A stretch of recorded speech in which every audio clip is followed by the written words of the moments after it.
All right, today we're going to be making chicken fajitas.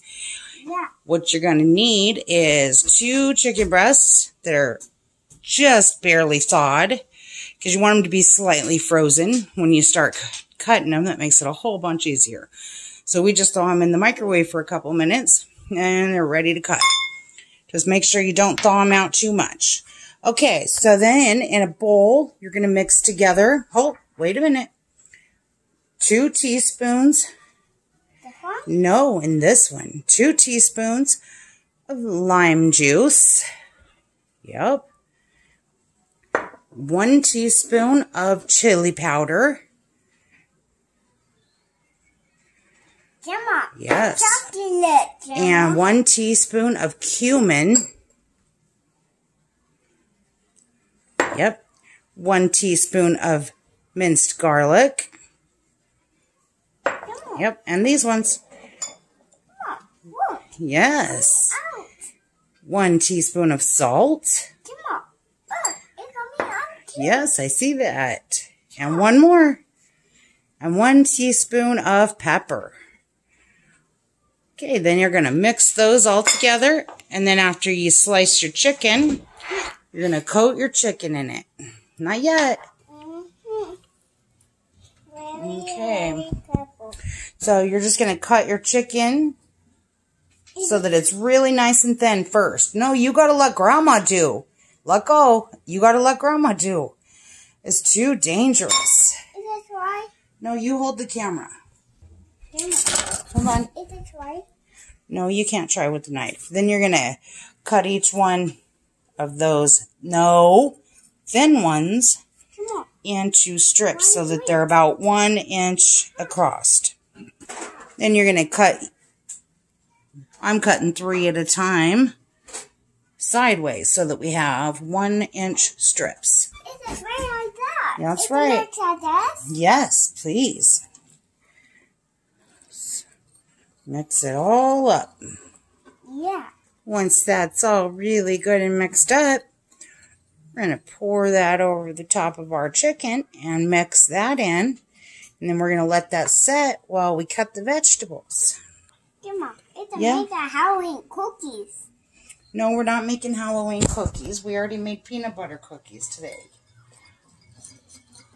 Not too bad, Gemma. And then you're just going to dump it on your chicken, and then you're going to use your hands, which you can use a spoon, but it ain't going to mix up as thoroughly as this.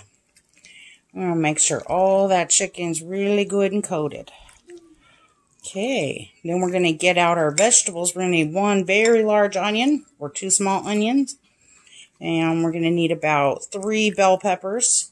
I like to use red, orange, and yellow, but today we just have red and green. So we're going to use red and green bell peppers today. Okay, and then you're going to cut your onions in half, and then you're just going to slice them into very thin slices till they're all diced up like this. What color? Yes. What color? Yes. Let your granddaughter stack the shot glasses over here to keep her busy while you're cutting, I guess. Oh my, don't do that, baby. They're going to break. All right, now that we got all of our vegetables chopped, we are ready to start cooking. Michaela is going to be our cook today. Yeah. All right, Michaela, turn the fire on. Okay. Get your hair out of the way, baby. Very good. Turn it down. Good. Now, we're going to add a half a stick of butter. Stick of butter? Yep. What butter? That's butter. Put it in the pan. Don't drop it on the floor, girl. What? Open it over the pan in case it falls down. Okay? Whew, you scare me. I keep thinking you're going to drop it. Okay, very good. Now, mix it up a little bit until it can melt. Gemma, look. It's coming at the top. Yep, it's starting to mix up.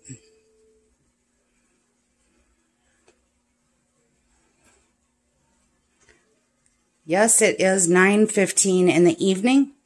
It is our weekend, and we had peanut butter cookies earlier today, so we weren't that hungry for dinner until now. Now we're starving, huh? All right, that's probably plenty good enough. Now we got to add the chicken. Oops. You better let Grandma add the chicken. I don't want you to touch it with your fingers, okay? Here it comes.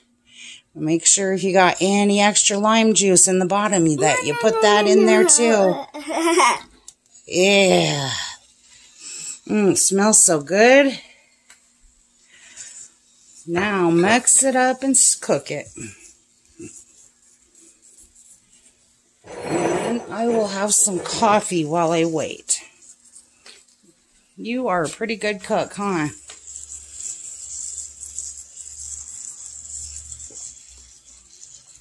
Grandma, give me your help. You need me to stir it? Yeah. You're doing pretty good. You just push it down like that. Yeah.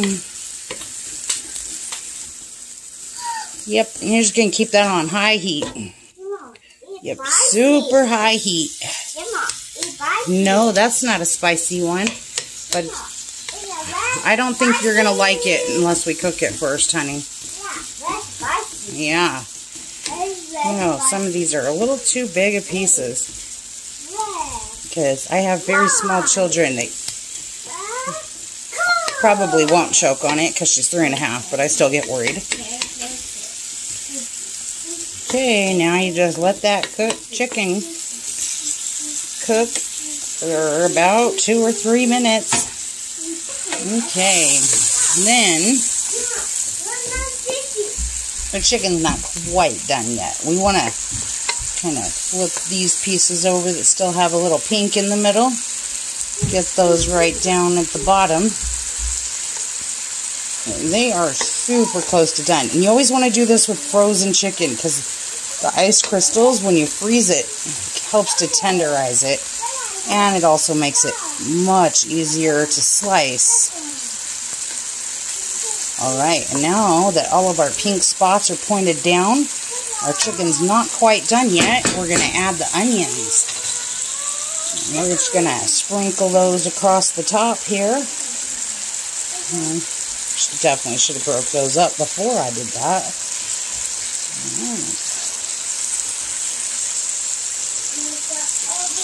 Oh, man, it's a little too close to the steam. But they'll break apart by themselves as you do this.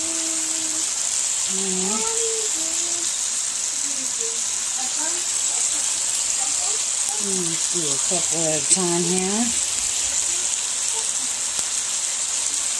Okay.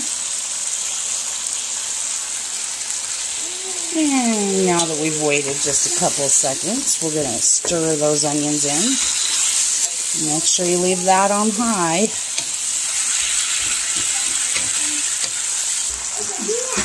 Okay, and now that your onions are slightly translucent, not all the way cooked, and add in your bell peppers.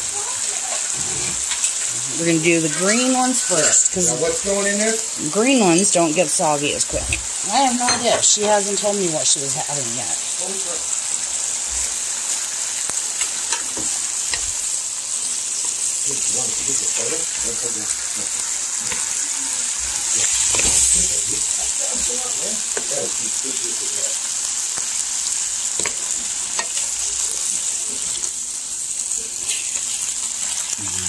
Green onions don't get soggy when you cook them like red bell peppers do. The green bell peppers don't get soggy like the red bell peppers do. Do I keep saying onion? I think I'm saying bell pepper, but it feels like I'm saying onion. Okay. Then, after you cook those green bell peppers for about 2 minutes, we're going to add in the red ones. And then we're going to cook those for about 2 minutes, and it's going to be done. Make sure the onions are done sauteing at this point before you add in your red bell pepper. Your red bell pepper only tastes good if you toast it, not cook it.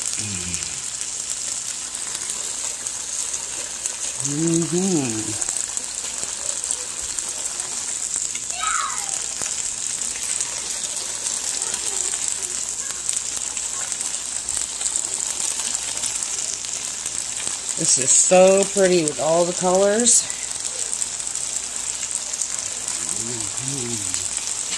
We're going to cook those for about 1 minute so that they don't overcook, because after 1 minute, we're going to put the lid on and just let it settle for a few minutes to cool down before we scoop it onto our tortillas. Okay, and while we're waiting for that to set for a few minutes, we're just gonna, you can do this on an electric stove or a gas stove, or you can get yourself a skillet and dirty a dish. And this isn't necessary at all if you don't want to. We're just gonna toast it for about 10 seconds on each side. Ooh, look at that pretty. You don't want to be really careful not to look away. Alright, whoops, almost looked away.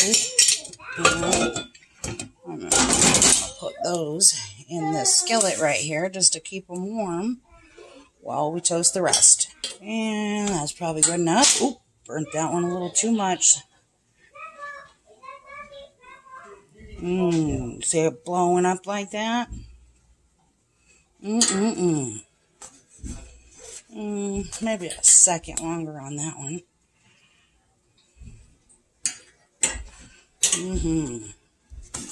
And as that sits there for a minute, all those bubbles will go away. And then just make sure you keep a lid on it, or your tortillas will get all dried